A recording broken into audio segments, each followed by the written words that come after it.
ਇਹ ਲਿਖਿਆ ਮੈਂ ਤੇ 75 ਲਈ ਸਾਂ। ਕੀ ਲਿਖਿਆ?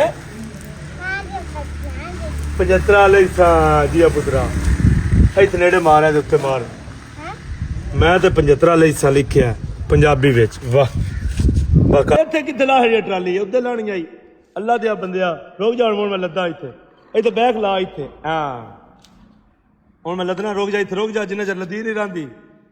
अस्सलाम वालेकुम जी, की हाल चाल है? ठीक हो? सेश है? ठीक है। और रुक जा रहा उधर वीडियो बना दे। आ ना खिडौने लिया जातकों के। मुझे पता जिमीदार ने जातकों का ट्रैक्टर ट्राली। ये मैं ना ट्राली उत्ते लिखिया पंजाबी विच मैं तो 75 ਲਈ सां। तो मेरे ना अंदर ना उब जी आई है वीडियो बनाने की। बस कोई घट चीज़ां ने जिन्हें उत्ते पंजाबी लिखी होंगी या जाते दौर चो। तो मैं जो ट्रैक्टर बनाने वाले ना प्लास्टिक का, मैं इन्हों दिली शुक्रगुजार हाँ। बस कम अज कम इन्हें पंजाबी में कोई लफज लिखा होया तो मैं अगे बतरीया अपने प्या ने की लिखे मैं दसिया भाई लिखिया मैं तो 75 ਲਈ सां जो भी पढ़ता पिया।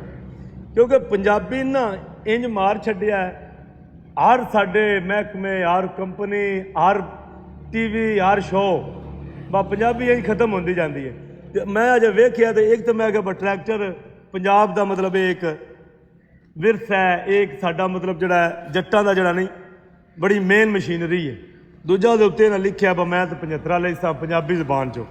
तो कम अज कम ये लफज होर कुछ याद होया ना या जस के नहीं याद हो गया हूँ पता बा 75 ट्रैक्टर तो हूँ याद कर लिया था मैं तो 75 ਲਈ सां।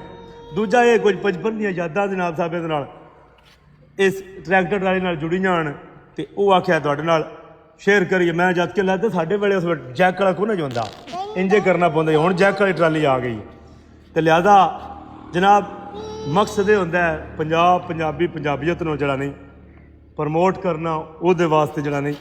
तो तुसीं भी भरा जड़े हो कोई अपने पंजाब दी मतलब वो कल्चर दी विरसे दी कोई शै जुड़ी होवे छोटी मोटी हुण शेयर कीता करो।